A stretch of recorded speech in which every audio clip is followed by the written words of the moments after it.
സതീശന് പൂട്ടിടാൻ കച്ചകെട്ടിയിറങ്ങിയ CPM പടയ്ക്ക് മുന്നിലേക്ക് ഇന്ന് സതീശൻ രണ്ടാലൊന്നറിഞ്ഞിട്ടേ ഇനി ബാക്കി കാര്യമുള്ളൂ എന്ന് ഉറപ്പിച്ചു പറഞ്ഞുകൊണ്ട് ഇറങ്ങിത്തിരിക്കുകയാണ്. മുഴുവൻ കോൺഗ്രസുകാരെയും അണിനിരത്തിക്കൊണ്ട് കോൺഗ്രസ് കേരളത്തിന്റെ അങ്ങോളം ഇങ്ങോളം സമരവും പ്രതിഷേധവും ആളിക്കത്തിക്കുകയാണ്. അവിടെ കണക്ക് ചോദിച്ച് ഉത്തരം മുട്ടിക്കുകയാണ് സതീശൻ.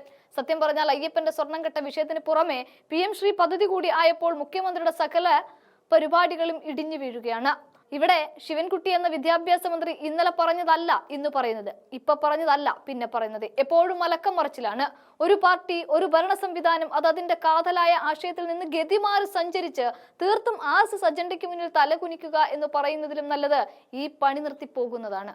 എന്തായാലും സതീശൻ കണക്കുകൂട്ടി തന്നെ കൊടുക്കുന്നുണ്ട്. അതൊന്ന് കാണാം. ആശുപത്രികളിൽ മരുന്നില്ല. കാരണം മരുന്ന് മേടിക്കുന്ന മെഡിക്കൽ സർവീസസ് കോർപ്പറേഷൻ ആയിരക്കണക്കിന് കോടി രൂപയാണ് മരുന്ന് വിതരണ കമ്പനികൾ കൊടുക്കാനുള്ളത്. അപ്പൊ മന്ത്രി പറയും ശസ്ത്രക്രിയ തുടങ്ങി, ഹൃദയ ശസ്ത്രക്രിയ ഉപകരണങ്ങൾ ചെയ്യുന്ന കമ്പനികൾ നോട്ടീസ് കൊടുത്തിരിക്കുകയാണ്. ഞങ്ങൾക്ക് പൈസ തന്നില്ലെങ്കിൽ സാധനങ്ങൾ മുഴുവൻ അവർ എടുത്തുകൊണ്ട് പോവാണ്.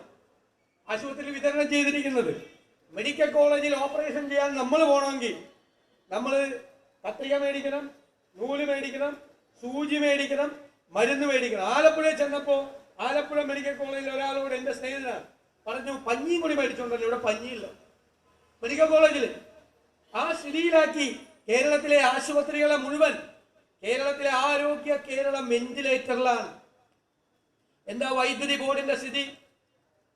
ഉമ്മൻചാണ്ടി മുഖ്യമന്ത്രി ആയിരിക്കുമ്പോൾ വൈദ്യുതി ബോർഡിനെ ലാഭത്തിലാക്കി. ശിവകുമാർ മന്ത്രിസഭയിൽ അംഗമാണ്. ലാഭത്തിലാക്കി. അതുവരെയുള്ള കടം കുറച്ചു കൊണ്ടുവന്നു. 1000 കോടി രൂപ മാത്രമാണ് 2016 ഉമ്മൻചാണ്ടി സർക്കാർ അധികാരത്തിൽ നിന്ന് വരുമ്പോൾ ഇറങ്ങുമ്പോൾ വൈദ്യുതി ബോർഡിന്റെ കടം ഇപ്പൊ എത്രയാണെന്നറിയാമോ? 9.5 കൊല്ലം കൊണ്ട് 50,000 കോടി. അത്രേ പറ്റുള്ളൂ. 50,000 കോടിയാണ് കടം. നിങ്ങൾ ചിരിക്കണ്ട. 6 മാസം കൂടുമ്പോ വൈദ്യുതി ചാർജ് കൂട്ടിക്കൊണ്ടിരിക്കുക. ഇനി കുറച്ച് ദിവസം സമാധാനം ഉണ്ടാവും. ഇലക്ഷൻ ആയതുകൊണ്ട്. ഇലക്ഷൻ കഴിഞ്ഞാൽ അതിന്റെ കൂടി കൂട്ടാൻ വേണ്ടി ഇരിക്കുക. വരാത്തോണ്ട് രക്ഷപ്പെട്ട് തിരിച്ച് അധികാരത്തിലേക്ക്. ഇല്ലെങ്കിൽ അതും കൂട്ടും. വൈദ്യുതി ബോർഡ് തകരാറിലാക്കി. എന്താ കാര്യം എന്നറിയാം? ഉമ്മൻചാണ്ടി സർക്കാരിന്റെ കാലത്ത് 25 കൊല്ലത്തേക്ക് ഒരു എഗ്രിമെന്റ് ഉണ്ടാക്കി. വൈദ്യുതി പുറത്തുനിന്ന് മേടിക്കണം കേരളത്തിന്. 25 കൊല്ലത്തേക്കുള്ള എഗ്രിമെന്റ്. 4 രൂപ 29 പൈസ ഒരു യൂണിറ്റിന്. ആ ഗവൺമെന്റ് വാങ്ങിച്ചു. ഈ ഗവൺമെന്റ് വന്നിട്ട് 7 കൊല്ലം മേടിച്ചു. 8ാമത്തെ കൊല്ലമായപ്പോ ഒരു ഭൂതോദയം. എന്താ അറിയാം? ഇതിൽ അഴിമതി നടന്നിട്ടുണ്ട്. ഈ എഗ്രിമെന്റിൽ 8 കൊല്ലം മുമ്പ് നടന്ന എഗ്രിമെന്റ്. ഈ എഗ്രിമെന്റ് ക്യാൻസൽ ചെയ്തു. ഞങ്ങളൊന്നും മിണ്ടിയില്ല. ഞാൻ പറഞ്ഞു, എന്നോട് ചോദിച്ചപ്പോ പറഞ്ഞു 4 രൂപ 29 പൈസക്ക് യൂണിറ്റിന് കൊടുത്തത് അഴിമതിയാണെങ്കിൽ ഒരു 10 പൈസ ഇവര് കുറയ്ക്കട്ടെ. ഈ 10 പൈസ വേണ്ട, 1 പൈസ കുറച്ചാൽ മതി. കുറച്ച് വൈദ്യുതി കൊടുക്കട്ടെ, ഞങ്ങൾ അതിനെ സ്വാഗതം ചെയ്യാന്ന്. 4 രൂപ 29 പൈസക്ക് കിട്ടിയിരുന്ന വൈദ്യുതിയുടെ കരാർ റദ്ദാക്കി. ഇവർ എത്ര രൂപയ്ക്കാ വൈദ്യുതി മേടിച്ചെന്നറിയാം? 8 രൂപയ്ക്കും 12 രൂപയ്ക്കും 14 രൂപയ്ക്കും 2 ഇരട്ടിയും 3 ഇരട്ടിയും ഏകദേശം 4 ഇരട്ടിയോളം തുകയ്ക്ക് വൈദ്യുതി മേടിച്ചു. എന്താ കാര്യം? അദാനിയുടെ കമ്പനി വൈദ്യുതി വിൽക്കാൻ വന്നു. അപ്പോഴാണ് 8 കൊല്ലം മുമ്പുള്ള കരാർ റദ്ദാക്കി. വലിയ നഷ്ടമൊന്നുമില്ല. ഒരു ദിവസം 25 കോടി രൂപ നഷ്ടമുള്ളൂ. അത്രയേ ഉള്ളൂ.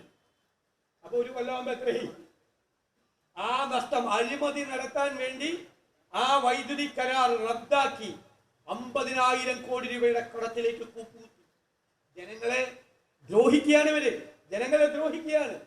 KSRTCയുടെ സ്ഥിതി അറിയാം, സപ്ലൈകോയുടെ സ്ഥിതി അറിയാം, വൈദ്യുതി ബോർഡിന്റെ സ്ഥിതി അറിയാം. ഇതെല്ലാം തകരാറിലാക്കി വെച്ചിരിക്കുന്നു. മലയോരത്ത് ജനങ്ങളെ മുഴുവൻ വന്യമൃഗങ്ങൾക്ക് വേണ്ടി വിട്ടുകൊടുത്തിരിക്കുന്നു, വിധിക്ക് വിട്ടുകൊടുത്തിരിക്കുന്നു. തീരപ്രദേശത്ത് അത് പറയാതിരിക്കാൻ പറ്റില്ല. എന്തല്ല 2000 കോടി രൂപയുടെ പദ്ധതി, 5000 കോടി രൂപയുടെ പദ്ധതി. ഞാൻ ഇന്നാളെ എടുത്തു നോക്കിയപ്പോൾ മൊത്തം ഈ ഗവൺമെന്റ് വന്നതിന് ശേഷം തീരപ്രദേശത്ത് 12,000 കോടി രൂപയുടെ പരിപാടി പ്രഖ്യാപിച്ചത്. അപ്പൊ ഞങ്ങൾ തോമസ് ഐസക് കൊണ്ട് തുടങ്ങിയതാ. ഞങ്ങൾ എഴുതി ചോദിച്ച അസംബ്ലിയിൽ എത്ര രൂപയുടെ പദ്ധതി നടപ്പാക്കിയിട്ടുണ്ട്.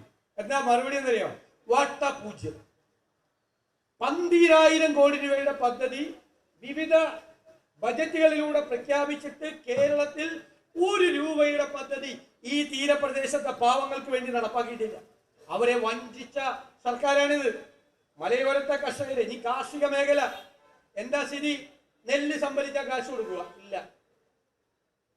നാളികേര സംഭരണം നടക്കുന്നില്ല കേരളത്തിൽ.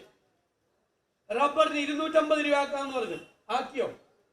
കാർഷിക മേഖല മുഴുവൻ തകർന്നു തരിപ്പണമായി നിൽക്കുകയാണ്. ആരും അന്വേഷിക്കാനില്ല. ഖജനാവിന്റെ സ്ഥിതി എന്താ? ഖജനാവിൽ പൂച്ച വെറ്റിടക്കുക. പൂച്ച വരുന്ന എവിടെയാണെന്നറിയാലോ? ആരും വരാത്ത സ്ഥലത്ത്, ഒരു ശല്യമില്ലാത്ത സ്ഥലത്ത് പോയിട്ട് പൂച്ച പ്രസവിക്കുള്ളൂ. കേരളത്തിൽ പൂച്ചയ്ക്ക് പ്രസവിക്കാൻ പറ്റിയ ഏറ്റവും സേഫായ സ്ഥലം ഏതാ? കേരളത്തിന്റെ ഖജനാവ്. അത് കാലിയാക്കിയിട്ടാണ് ഇപ്പൊ നിൽക്കുന്നത്. ഇപ്പൊ കണ്ടില്ലേ എന്താണ്? കേന്ദ്രത്തിനെതിരായി എന്തു പ്രസംഗമായിരുന്നു. ഡൽഹിയിൽ പോയി പ്രസംഗിക്കുക അല്ലേ? പക്ഷെ ഈ 10-ാം തീയതി, ഈ കഴിഞ്ഞ മാസം 10-ാം തീയതി നമ്മുടെ മുഖ്യമന്ത്രി ഒരു പോക്ക് പോയി ഡൽഹിയിൽ. പ്രധാനമന്ത്രിയെ കണ്ടു. അതിന്റെ തലേ ദിവസം കേന്ദ്ര ആഭ്യന്തരമന്ത്രി അമിത്ഷായെ വീട്ടിൽ പോയി കണ്ടു. വീട്ടിൽ, ഔദ്യോഗിക വസതി വീട്ടിൽ കണ്ടു. 16-ാം തീയതി ഇതുവരെ ഒപ്പിടില്ല എന്ന് പറഞ്ഞ PM ശ്രീ പദ്ധതിയിൽ ഒപ്പുവെച്ചു. ആരോടും പറഞ്ഞില്ല. ആ ബേബി, MA ബേബി പോലും അറിഞ്ഞില്ല. ഡൽഹി പോളിറ്റ് ബ്യൂറോ ബേബിയാണെന്ന് വിചാരിച്ചു, പറയണ്ടെന്ന് വിചാരിച്ചു. കൊച്ചല്ലേ? ആ സീതാറാം യെച്ചൂരി ഉണ്ടായിരുന്നെങ്കിൽ നടക്കുമായിരുന്നോ? നടക്കൂല, സമ്മതിക്കില്ലായിരുന്നു. ഇതടുത്ത് എനിക്കറിയാമല്ലോ, നമ്മുടെ സുഹൃത്തല്ലേ, പാവം, അറിഞ്ഞില്ലെന്ന്. പുള്ളിയെ കുറ്റപ്പെടുത്തുന്ന എങ്ങനെ? പുള്ളിയെ കുറ്റപ്പെടുത്താൻ ഞാൻ സമ്മതിക്കില്ല. അദ്ദേഹത്തോട് പറഞ്ഞില്ല, പോളിറ്റ് ബ്യൂറോയോട് പറഞ്ഞില്ല, ഇവിടുത്തെ സെക്രട്ടറിയോട് പറഞ്ഞില്ല, ഗോവിന്ദനും അറിഞ്ഞിട്ടില്ല. ചുമ്മാ പറയണേ, അറിയാന്നുള്ള മറ്റു പറയാം, അറിഞ്ഞിട്ടൊന്നുമില്ല. എന്നിട്ട് 22-ാം തീയതി മന്ത്രിസഭയിൽ വന്നിരിക്കുക. മുഖ്യമന്ത്രി, വിദ്യാഭ്യാസ മന്ത്രി കണ്ടോളാം. അപ്പൊ മന്ത്രി K രാജൻ 4 മന്ത്രിമാരെ പ്രതിനിധാനം ചെയ്ത് CPIയുടെ നേതാവ് രൂക്ഷമായി പറയുകയാണ് മന്ത്രിസഭയിൽ, ഇതിലൊപ്പിടരുത്, ഒപ്പിടാൻ പാടില്ല. മിണ്ടിക്കൊടുത്തില്ല. ഒപ്പിട്ടിട്ട് വന്നിരിക്കുകയാണ് മുഖ്യമന്ത്രി. സമ്മതിക്കണ്ടേ? ഒപ്പിട്ടിട്ട് വന്നിരിക്കുക മുഖ്യമന്ത്രി ഇങ്ങനെ താടിയിൽ കയ്യും വെച്ചിരുന്നു. ഒപ്പിട്ടിട്ട് വന്നിരിക്കുക. ഗോവിന്ദനോട് ചോദിച്ചപ്പോ ഗോവിന്ദൻ ഏത് CPI? എനിക്ക് ബിനോയ് വിശ്വത്തോട് പറയാനുള്ളത്, നമുക്ക് വേറെ പ്രശ്നമൊന്നുമില്ല, നാണം കെട്ടിട്ട് ഇങ്ങനെ ഇരിക്കണം. അതിൻ്റെ അകത്ത് നാണം കെട്ട് എന്തൊരു നാണക്കേടാണ്. രാജൻ വീറോടുകൂടി വാദിക്കുമ്പോ മുഖ്യമന്ത്രി മിണ്ടായിരിക്കുക. 16-ാം തീയതി ഒപ്പിട്ടു, 22-ാം തീയതി മന്ത്രിസഭാ യോഗത്തിൽ മുൻപില്ല.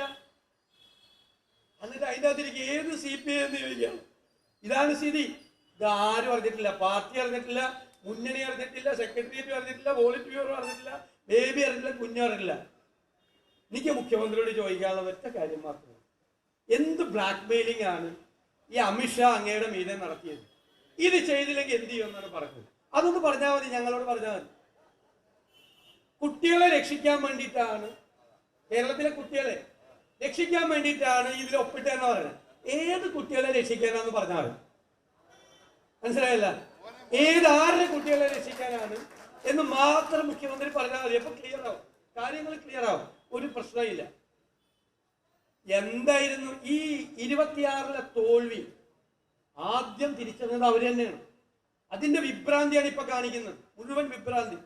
ദൈവമേ, ശബരിമലയിലേക്ക് ഒരു പോക്ക് പോയി പിണറായി വിജയൻ. ആഗോള അയ്യപ്പ സംഗമം, എന്തൊരു ഭക്തിയായിരുന്നു, നിങ്ങൾ കണ്ടില്ലേ? ഞാൻ കോൾമയിൽ കൊണ്ടുപോയി ആ ഭക്തി കണ്ടിട്ട്. എന്നിട്ട് നമ്മളോട് പറയാണ്, ഭക്തരായ നമ്മളോട്, ശബരിമല പോലെ നമ്മളോട് പറയാ, തത്വമസി, അത് നീ തന്നെയാകുന്നു എന്ന് പറയാ. ഞാൻ പിന്നെ തമാശ പറഞ്ഞു, ഈ എഴുതി കൊടുത്ത ആൾക്കും അറിയില്ല, വായിച്ച പുള്ളിക്കും അറിയില്ല. ശബരിമല പോയാലല്ലേ അറിയുള്ളൂ. ഞാൻ ഇന്നലെ പന്തളത്ത് വെച്ച് പറഞ്ഞു, ഈ തമിഴ്നാട്ടിൽ നിന്ന് ഒരുപാട് ഭക്തജനങ്ങൾ വരും ശബരിമലയിൽ. ഇത് കയറാൻ കഠിനമാണല്ലോ.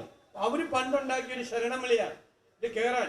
അതായത് കല്ലും മുള്ളുമാണ് ശബരിമലയിലേക്കുള്ള പാത മുഴുവൻ. കല്ലും മുള്ളും കാലുക്കും എത്താം. അതായത് അയ്യപ്പന്റെ അനുഗ്രഹം ഉള്ളിൽ നിറയുമ്പോൾ നമുക്ക് കല്ലും മുള്ളും കൊണ്ട് കാല് കീറിപ്പോവില്ലേ? കല്ലും മുള്ളും നമുക്ക് അറിയില്ല. നമ്മൾ ഭക്തി നിറയുമ്പോൾ നമ്മുടെ മെത്തയായി, നമ്മുടെ കാലിന് മെത്തയായി കല്ലും മുള്ളും മാറും. അതൊരു എന്താ പറയുക, വിശ്വാസം കൊണ്ടുള്ള ശരണം വിളിയാണ്. അപ്പൊ നമ്മുടെ മുഖ്യമന്ത്രിക്ക് എഴുതി കൊടുത്ത ആൾക്ക് തെറ്റുപറ്റിയതാണോ?